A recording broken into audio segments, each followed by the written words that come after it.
चोट होती है, बहुत धमाकेदार शब्द होता है, पूर्ण प्रकाश होता है। जिस प्रकाश के संबंध में बहुत प्रकाश होता है, संसार में जो सूर्य है ऐसा ऐसा करोड़ों सूर्य निकल जाए उस प्रकाश की तुलना नहीं कर सकता। लेकिन संसार के सूर्य में ताप है, लेकिन भीतर के सूर्य में जो प्रकाश इतना है उसमें ताप नहीं है, उसमें आनंद है, उसमें सुकून है, उसमें शांति है, उसमें सुख है। उसी सूर्य के संबंध में हमारे गोस्वामी तुलसीदास जी महाराज ने मानस में लिखा है। काकभूषुंडी जी महाराज पक्षीराज गरुड़ से कहते हैं, जब ते राम प्रताप खगेसा उदित भयौ अति प्रबल दिनेसा पूरी प्रताप रहोति हो लोका बहुते नह मन बहुते नह सुख पूरी प्रताप रहोति हो लोका बहुते नह सुख बहुते नह मन शोका जिनहि शोकत कहूँ बखानी प्रथम अविद्या निशान सानी अघउलुक जहाँ तहाँ लोकाने काम क्रोध कैरवस पुचाने विविध कर्म गुण काल स्वभावो ये चकोर सुख लाहि न काओ मत सरमान मोह मद चोरा इन करहु नर न कवनी हूँ ओरा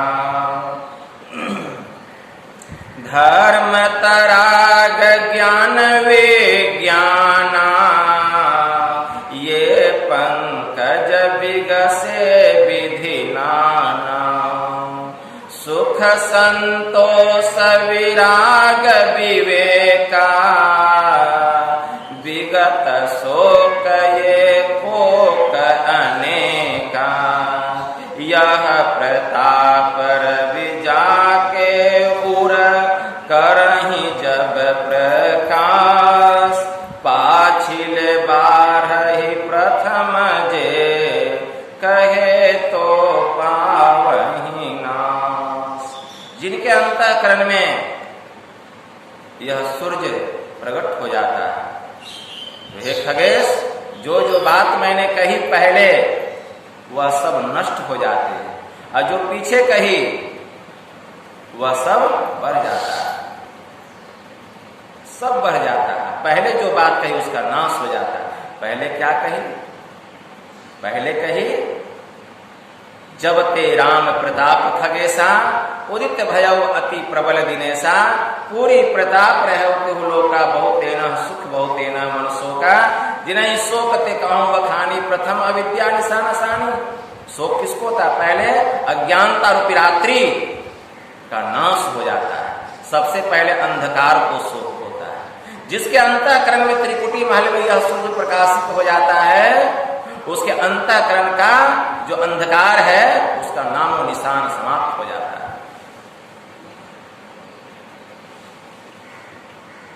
उसके बाद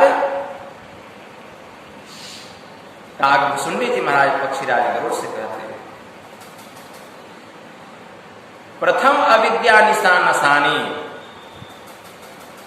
अघ उल्लुक जहाँ तहाँ लुकाने पाप रूपी उल्लू जहां तहां छिप जाते हैं। काम क्रोध कैरव सपुचाने, काम क्रोध ये सब सपुचाने लग जाते हैं, इनकी भी कला वहां काम नहीं करती। विविध कर्म गुण काल स्वभाव ये चकोर सुख लहाई न काओ। नाना प्रकार के कर्म धर्म ये सब वहां समाप्त हो जाता है। पाप पुण्य उस त्रिकुटी माले में जो सूर्य निकला हुआ है सब जल करके भस्म हो जाता है। मत्सर मान मोह मद चोरा, इनकर हो नर न कवनी हो। मत्सर अर्थात ईर्ष्या, डाह, मान सम्मान की भावना, मोह अर्थात अज्ञानता, मद अर्थात अहंकार। मत्सर मान मोह मद चोरा, ये सब जो चोर है इनकी भी वहां दाल, अर्थात इन सब का नाश हो जाता है। और बढ़ क्या जाता है? धर्म तराग ज्ञान विज्ञाना, ये पंकज विगसे विधि नाना। इस धर्म रूपी तालाब में ज्ञान और विज्ञान रूपी कमल खिल जाते हैं। सुख संतोष विराग विवेक, सुख होता है, संतोष होता है, ज्ञान होता है, विगत शोक ये होकर अनेका, यही सब बढ़ जाते हैं। यह है त्रिकुटी महल में सूर्य निकला है, उसमें यह सूक्ष्म शरीर जलकर भस्म हो जाता है, स्वाहा हो जाता है, और हमारी सूरत इस मंडल को पार करके तब कारण मंडल में जाती है। कारण मंडल में जाती है। कारण मंडल, इसको अदृश्य जगत कहा है। यह अरूप जगत है, यहां किसी भी प्रकार का प्रकाश नहीं है, यहां प्रकाश नहीं होता है। तो क्या यहां अंधकार है? नहीं, यहां अंधकार भी नहीं। गजब बात है, ना यहां प्रकाश है ना अंधकार है। मतलब यह है कि यह जो अरूप जगत है कारण मंडल, यह जो अदृश्य जगत है, यहां केवल अनहद प्रकार के शब्द होते हैं, और यहां आत्मा को अपना प्रकाश होता है। त्रिकुटी महल में जो सूर्य का प्रकाश हो रहा था, उससे कई गुना प्रकाश इस आत्मा का होता है, इस जीव का होता है। क्योंकि इस जीव के ऊपर में जो आवरण था स्थूल का और सूक्ष्म का, दो आवरण उतर गया, यह आत्मा प्रकाशित होने लग गई। लेकिन अभी भी जैसा प्रकाशित होना चाहिए वैसा प्रकाशित नहीं हुई है, फिर भी बहुत प्रकाश हो रहा है। इसी आत्मा के प्रकाश से कारण मंडल प्रकाशित हो रहा है। और यहाँ अनहद प्रकार के शब्द होते हैं, अनहद प्रकार के शब्दों में केंद्रीय नाद गुरु बतलाते हैं। उस केंद्रीय नाद को पकड़कर हम कारण मंडल के केंद्र में अर्थात उस हवन कुंड में प्रवेश करते हैं। वह हवन कुंड क्या है? उस हवन कुंड का नाम है महाशून्य। हम महाशून्य में प्रवेश करते हैं। जैसे महाशून्य में प्रवेश करते हैं, सूक्ष्म के बाद यह जो कारण शरीर है, इसका भी आवरण जीव के ऊपर से उतर जाता है, यह भी भस्म हो जाता है, स्वाहा हो जाता है उस हवन कुंड में। तब हम महाकारण मंडल में जाते हैं। कारण मंडल को विकृति मंडल भी कहा गया है। जैसे ही महाकारण मंडल में जाते हैं, उसको भी अपना प्रकाश नहीं। और यहां जैसे ही महाकारण मंडल में हमारी सूरत प्रवेश करती है, कारण मंडल में जो सूरत से प्रकाश निकल रहा था, उससे भी कई गुना प्रकाश इस आत्मा से निकलता है महाकारण मंडल में, कई गुना प्रकाश। और इसको साम्य अवस्था धारिणी मूल जरात्मिका मूल प्रकृति मंडल कहा गया। यहां भी अनहद प्रकार के शब्द होते हैं। ये एक विशाल विषम घाटी के जैसा है। स्थूल मंडल, सूक्ष्म मंडल, कारण मंडल, इन तीनों मंडलों को अगर इसमें घुसा दिया जाए तो भी महाकारण मंडल को भर नहीं सकता। इतना विशाल है यह मंडल। और तीनों गुण, सतोगुण, रजोगुण और तमोगुण, तीनों गुण यहां सम अवस्था में रहते हैं, बराबर अवस्था में। अनहद प्रकार के शब्दों में एक शब्द, केंद्रीय शब्द, महाकारण मंडल का केंद्रीय शब्द गुरु बतलाते हैं। उस केंद्रीय शब्द को पकड़कर हम उसके केंद्र पर चढ़ाई करते हैं। उसका केंद्र अर्थात हवन कुंड क्या है? भंवर गुफा। उस भंवर गुफा रूपी हवन कुंड में हम जब प्रवेश करते हैं, तो इस सूरत पर से महाकारण का जो आवरण था, यह उतर जाता है, उतर जाता है। अब हम स्वतंत्र अवस्था में आते, शुद्ध चेतन आत्मा, चिदानंद में देह तुम्हारी, विगत विकार जान अधिकारी। चिदानंद में स्वरूप का ज्ञान होता है, मतलब अपने स्वरूप की पहचान होती है, अपने स्वरूप का ज्ञान होता है, पहचान होता है कि मैं कौन हूं। जब हम पीछे मुड़ के देखते हैं तो आत्मग्लानि होती है कि हम किस नरक में पड़े हुए, किस माया मोह के जंजाल में पड़े हुए थे इतने वर्षों से, इतने युगों से। और यहां जो आत्मा का प्रकाश होता है, परम प्रकाश, परम प्रकाश मतलब यहां साधक की आत्मदृष्टि खुल जाती है। आत्मदृष्टि, परम प्रकाशित होता है आत्मा और अपना ज्ञान होता है। प्रभु की भी पहचान होती है, लेकिन इस आत्मा का परमात्मा से मिलन नहीं होता है। कारण क्या है? जैसे पारदर्शी कांच की अलमारी के भीतर में क्या रखा हुआ है हम बाहर से देख लेते हैं, लेकिन उसको हम छू नहीं पाते, उससे मिल नहीं पाते। क्यों? पारदर्शी कांच की अलमारी लगी हुई है। उसी प्रकार यहां भी पारदर्शी कांच की अलमारी लगी हुई है। हम ब्रह्म को देख लेते हैं कि जो मेरा स्वरूप है वही उसका भी स्वरूप है, दोनों में कोई अंतर नहीं है, लेकिन उससे मिलन नहीं होता है। मिलन कैसे होगा? एक शब्द होता है।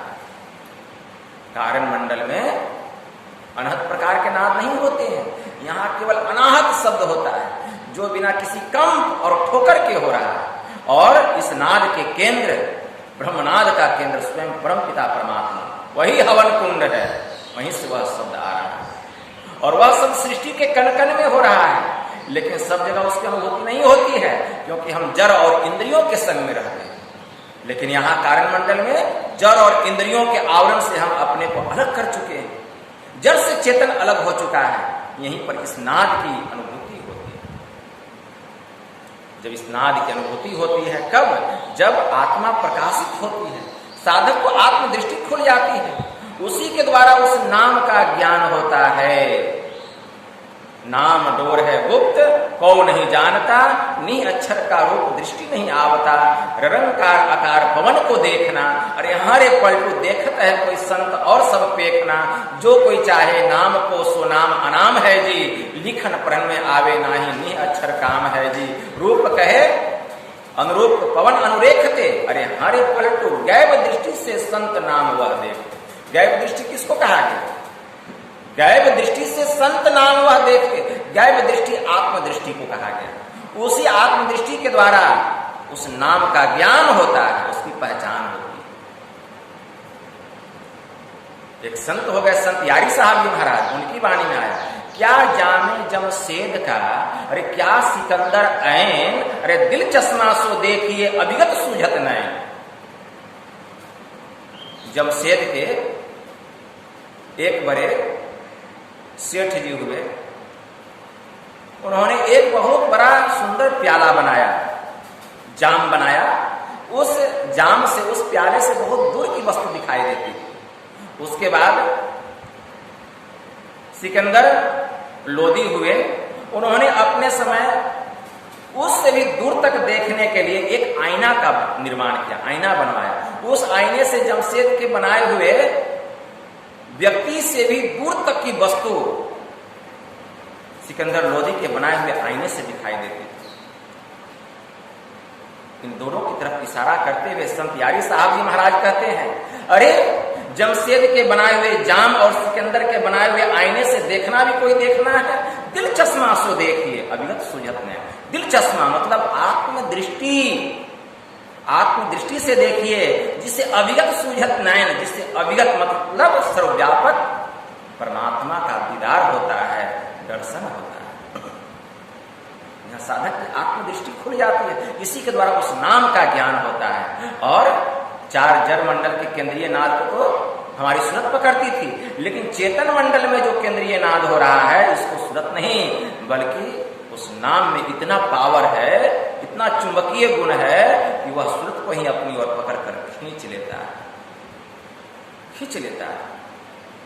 चुंबक सत शब्द है भाई, चुंबक शब्द लोक ले जाई, लय निकारी होखे नहीं पीरा, सत्य शब्द जो बसे शरीरा। समदरिया साहब बिहारी की बात। बाबा कबीर साहब कहते हैं, यही बड़ाई शब्द की जैसे चुंबक भाए, बिना शब्द नहीं उबरे केता करे उपाय।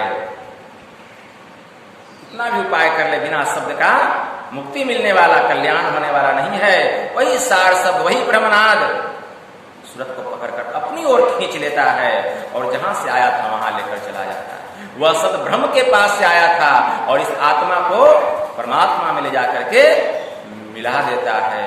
सदा के लिए परम मुक्ति की प्राप्ति हो जाती है, जीव का परम कल्याण हो जाता है। यही मुक्ति पाने का उपाय है और कोई दूसरा उपाय नहीं है। जाति पाति पूछे नहीं कोई, हरि को भजे सो हरि को होई। जे पहुंचे ते कही गए, तिनकी एक ही बात, सब सयाने एक मत, तिनकी एक ही जात। वहां सबकी एक ही जात हो जाते, स्वजाति, सभी प्रकार के बंधन से छूट जाते हैं। ऐसे जो महापुरुष होते हैं, जिसका चाहे क्षण भर में कल्याण कर सकते, उसमें और ब्रह्म में कोई अंतर नहीं रह जाता। सरिता जल जल निधि मां जाई समाई, हो ही अचल जीव हरि आई। अचल हो जाते, चल रहित, अस्थिर, शांत। गुरु महाराज कहते हैं ना, शांति स्थिरता और निश्चलता को कहते हैं, और शांति को जो प्राप्त कर लेते हैं वे संत। यहाँ शांति की प्राप्ति हो जाती है, वही संत होते हैं, पूर्ण संत, जीव का परम कल्याण होता है। ये संत मत की सार साधना, सार ज्ञान, संत मत का बिंदु और नाम ध्यान। जो अपने जीवन में इस ज्ञान को अपना लेगा, वह कभी भी दुनिया की ओर मुड़ करके नहीं रहेगा। अगर दुनिया में रहेगा भी तो इस भाव से रहेगा जैसे जल में कमल रहता है। गुरु नानक देव जी महाराज की वाणी में है, जैसे जल वही कमल निरालमो, मुड़ गाये नैसाने, असुरति शब्दी भव सागर तरिए, नानक नामो बखाने। जैसे जल में कमल रहता है, जल का स्तर कितना भी ऊंचा क्यों ना हो जाए, वह कमल की पंखुड़ी को छू नहीं पाता है। उसी प्रकार संसार में विषय कितना भी प्रबल क्यों ना हो जाए, लेकिन संसार का विषय ऐसे जोगी को स्पर्श नहीं कर पाता, स्पर्श नहीं कर पाता। इस तरह वे संसार में रहते हैं, जीवन मुक्त होकर, और जब इस देह का त्याग करते हैं तब विदेह मुक्त होगा, परम ज्ञान में। ये थोड़ा सा आप लोगों की सेवा में कह दिया, बस इतना ही कहकर मैं अपनी वाणी को विराम देता हूँ। बोलिए प्रेम से श्री सद्गुरु महाराज।